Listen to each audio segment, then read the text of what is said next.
of Gardenland. Let me make sure that I'm on the chat here. For those that don't know me, my name is Frank Virginie, aka Frankie Flowers of City TV's Breakfast Television. If you're wondering a little bit about who I am, what I do, and what's going on in my world, well, my world is all about the world of gardening, and I come here each and every week to help you actually work through your garden, some of your dilemmas, try to help you with some of the issues that you have out there, and really try to tell you a little bit about how to get things growing and how to get things going in your garden itself. Once again, we come here each and every week. You can see me Monday through Friday on Breakfast Television, on City TV's Breakfast Television, from 6 to 10 in the morning, as well as you can see me on Cityline. I'm a 4-time best-selling garden author. I often joke, but I'm a product of child labor. That's my joke. But my family business has 2 garden centers just outside of Toronto, Ontario, one in Bradford, one in Barrie. And it's just really great to be here to help you through the journey of gardening. We got Michelle giving us a little quick shout out there this morning from Windsor, who's saying thanks for the info.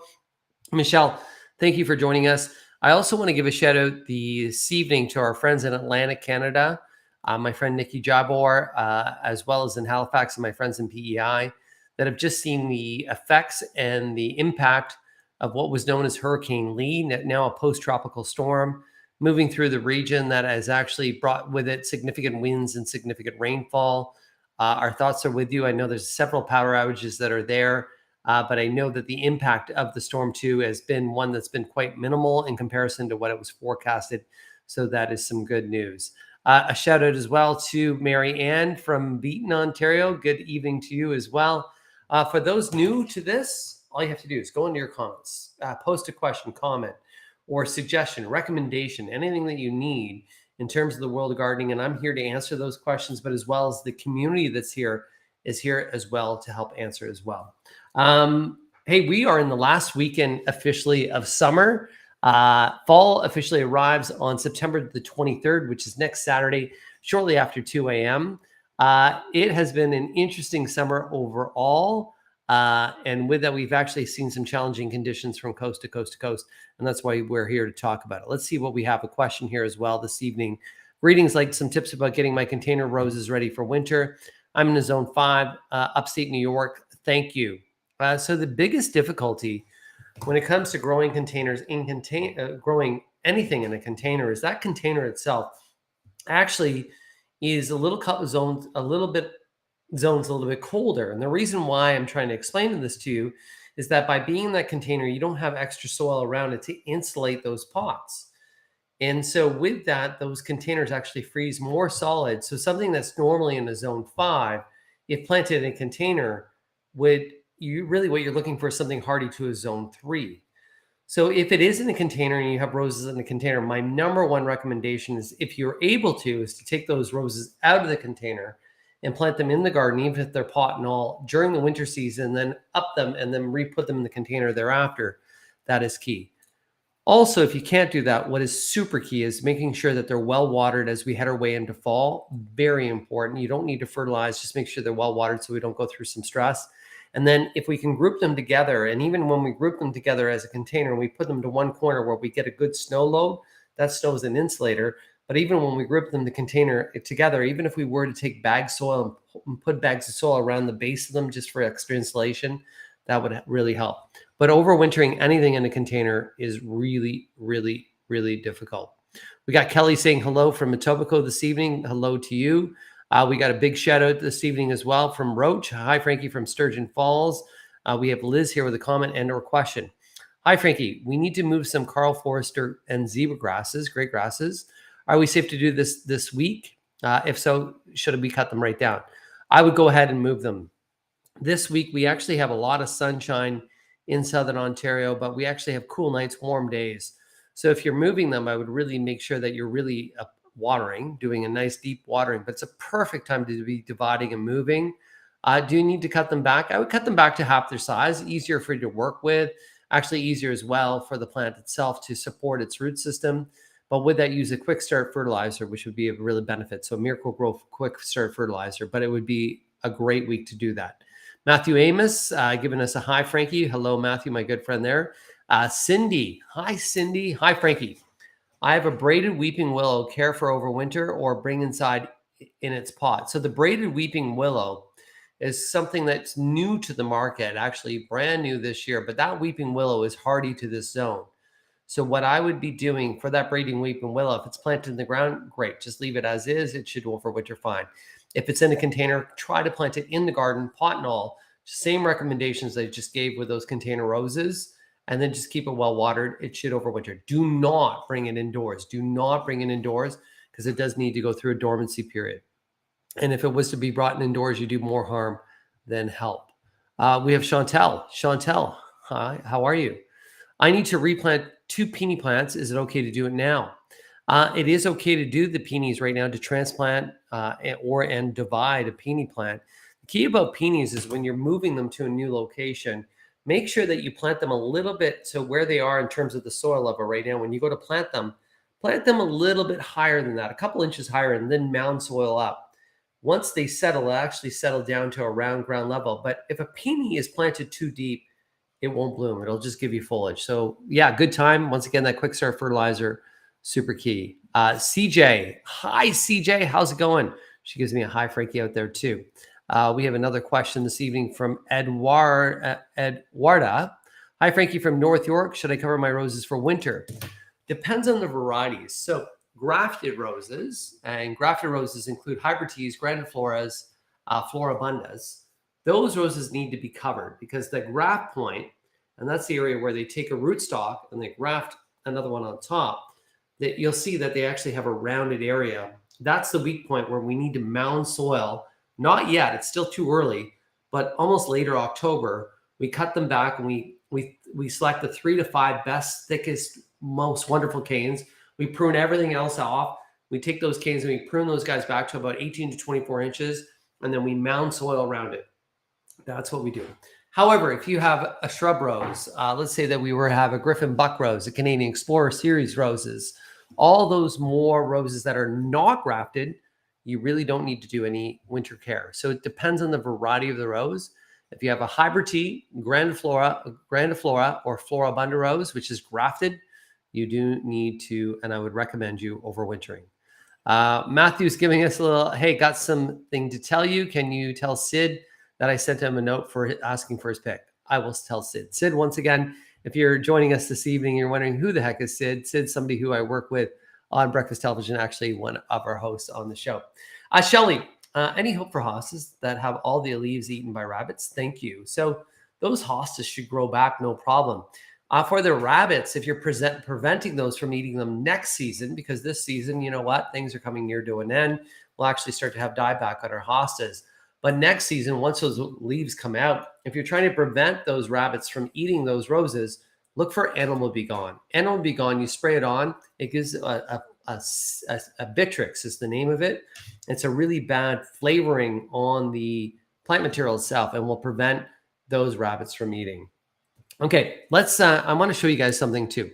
I want to promote something that's really somewhat, it's important to me because I think this is a really great cause.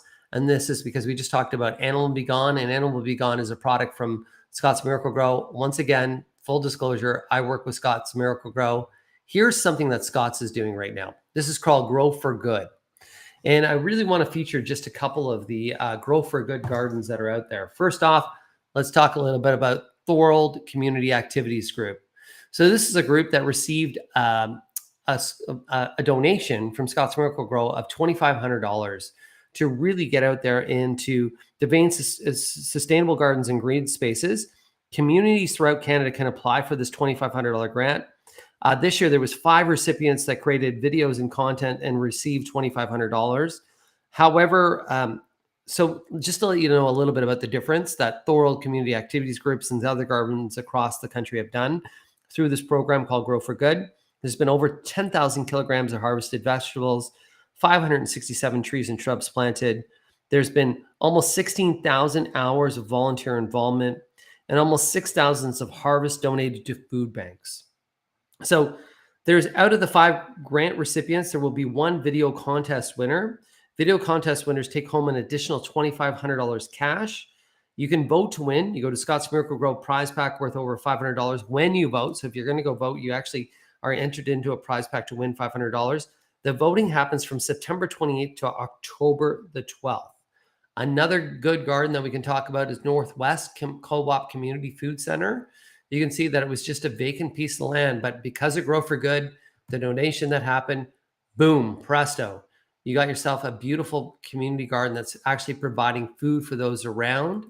As well, if you want to get in touch and learn more and even to vote, go to growforgood.ca or at growforgood CA on Instagram or Grow for Good Canada on Facebook. So those are some of the great things that you guys could do and get involved in as well. So that's a little bit about the Grow for Good program that's out there. And just a reminder, guys, in terms of Grow for Good, it just shows you, if you actually watch right now, there's something on Netflix right now, which is called The Blue Zones. I think it's called 100 or The Centurion or something about that. And it's basically a tour documentary where they go around the world to see why and how do these people have the greatest density of people that live to be 100 years old. Why? So a couple of things that are correlation to that is movement. Of course, it's eating good food. It's actually being a part of community. And it's a part about being happy and have less stress. One of the compelling items that they all have is a garden. Community gardens are a great way to get together with community, to share information, to share an activity, to share food for people to eat better, to share experiences, to laugh better. So there's nothing better than a community garden for your community and for yourself. So once again, Grow for Good is something that you can do out there to provide that. And if you guys get a chance, make sure that you vote out there as well. So let's take a look at some of the other questions. We have Donna. Good evening, Donna, or good evening, early Donna. Hey, Frankie, is it safe to divide 12-inch diameter cherry truffle coral bells? So the coral bells at a 12-inch diameter, which is about a foot, it's totally safe. So just to let you guys know, in terms of fall season for dividing and or transplanting, anything that's early spring blooming, I would be a little bit more cautious and or transplanting and or dividing because you can impact the blooms. However, if you have time, if you have space, do it. You may miss a few blooms for the season, but the next season they're going to be that much better. But anything that is a perennial plant that over the last several years has had fewer, weaker blooms and has been in your garden for 3 to 5 seasons or even greater than 5 seasons, and you haven't transplanted, transplanting in fall is fantastic. Fall, I'm going to argue to you that fall is the best garden season. Fall, we have warm soil temperatures. We have cool nights, warm days, greater frequency of rain, perfect time for root establishment on plants that are out there. So an amazing time for root plants that are out there. I'm just going to do that really quickly. So this is ideally one of the best seasons. It's actually not winters that often kill plants. It's summers, the stress of summer. So I would really, really recommend that. We got a shout out from a long distance away, but it's such a pleasure to say hello to Helena in sunny Portugal. I hope you are enjoying the bacala there. And I hope you're enjoying some of the churrasqueira chicken as well. We got Cindy saying, thanks, Frankie, as well. Of course, thank you as well. We got a question here from Marianne. How can I get an autographed picture of you, Frank? So just email me, frankie@frankieflowers.com, frankie@frankieflowers.com, and we'll try to get one out to you. I got to figure out what picture I would autograph. You got to tell me what kind of picture you'd want there as well.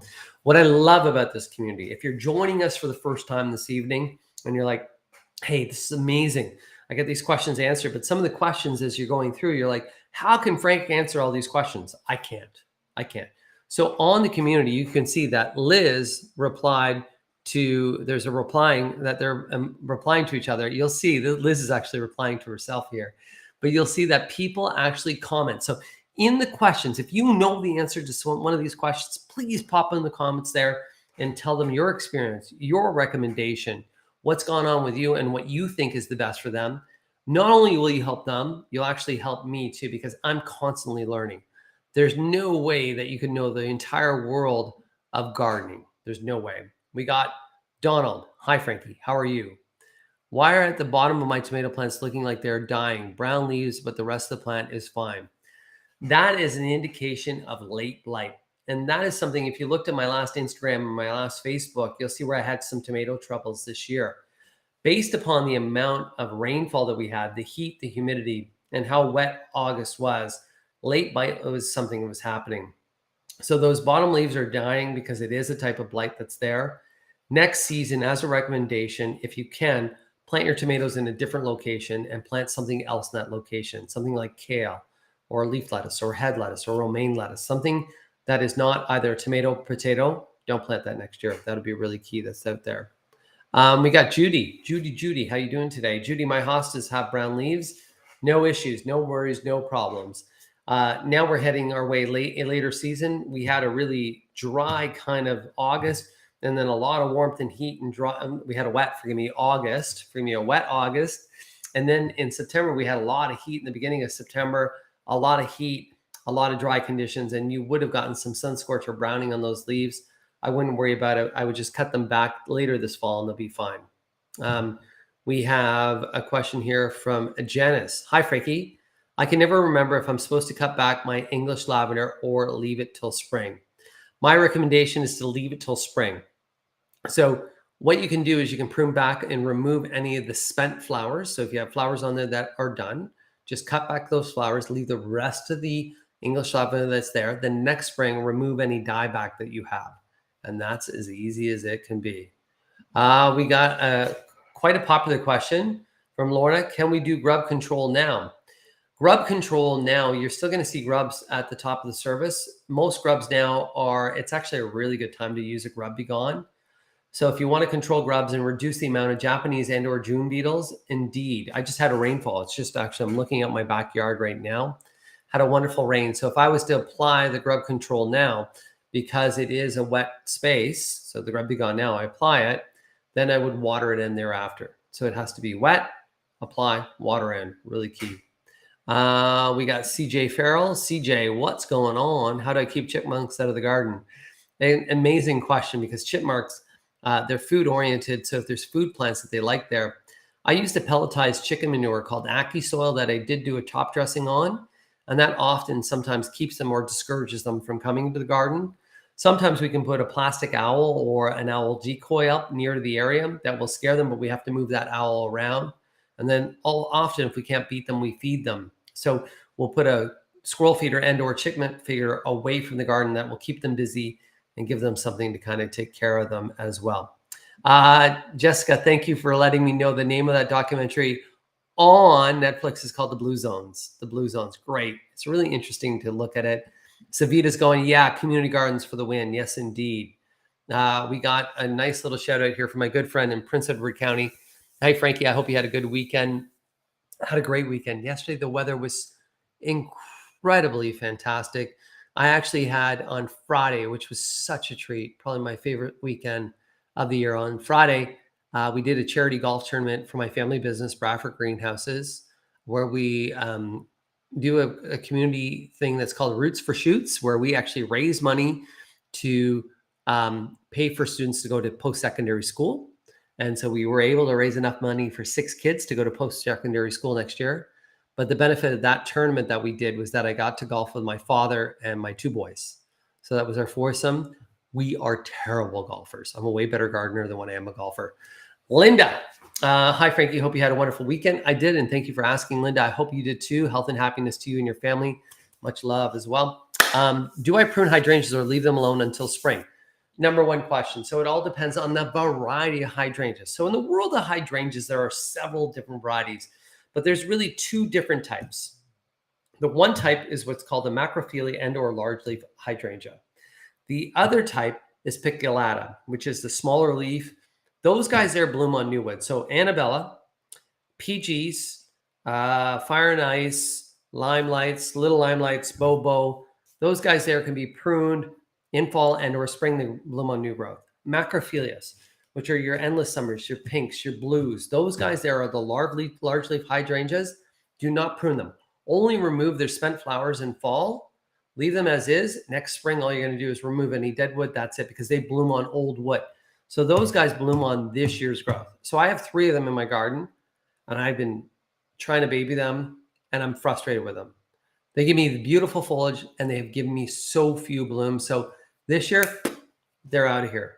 For me, like if something doesn't perform in my garden after I give it a lot of care after 3 years, then it's like, hey man, there's got to be a better selection. It's like a needy friend, a needy plant, a needy spouse. boom, you're out of here. I don't mean that. You guys know what's going on with me. But if there's better plants that are out there, so the better selection. So once again, if it's a pink or blue or a macrophylla large leaf, do not prune. That's really the key there. Here's a big question. Can I leave citronella in the garden over winter? No, it's actually a variety of geranium. So it's actually a plant that will not overwinter, not zone hardy. You can try bringing it indoors, put it in a nice bright window, west or south facing. Allow it to dry in between waterings. The biggest challenge will be humidity inside your home. So if you can add a humidifier to your home, would be of great benefit.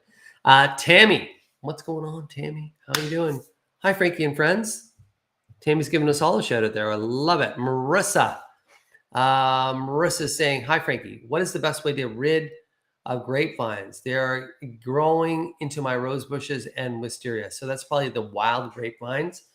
So there's no simple solution. The best way to get rid of it is constant hand removal. And you're like, yeah, I know that, Frank. Yeah, I know that. But by constantly hand removing, you're going to eliminate the top growth, the leaves. So once again, plants get their energies to the root system through the leaves. If there is no leaves, they get no energy to the root system dies. So by constantly removing and trying to keep on top of it, that's going to eliminate any energy from leaf to the roots. So we starve the roots, we starve the plant. So remove as much as you can, mulch nice and thick. And anytime you see any top growth, remove. It's a long process. Could you use something like a non-systemic herbicide? So non-systemic herbicide means herbicide kills plants. Okay. Non-systemic, or that variety, which is a non-selective, forgive me, herbicide, not non-systemic, non-selective. Non-selective herbicide is one that will kill anything. It doesn't matter. It doesn't matter whether it's a grass plant, broadleaf plant, whatever. It's a non-systemic. So an example of a non-selective herbicide, forgive me, is Roundup. Could you use that? You can spray it with Roundup. Make sure any of the overspray does not go on any of the plants because it will kill that. But it will be constantly trying to eliminate the top foliage over time. Carmina. Good evening, Frank. Please say hello to everyone at Breakfast Television. I will do that. Once again, we have a brand new host on the show, which is fantastic. I've gotten to know her a little bit over the last few weeks, Meredith Shaw.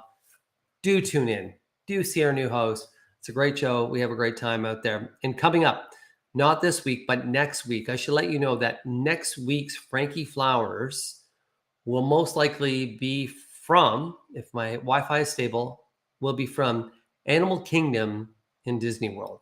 The entire show is going to Disney World, not this week, next week, and I will be there next week as well.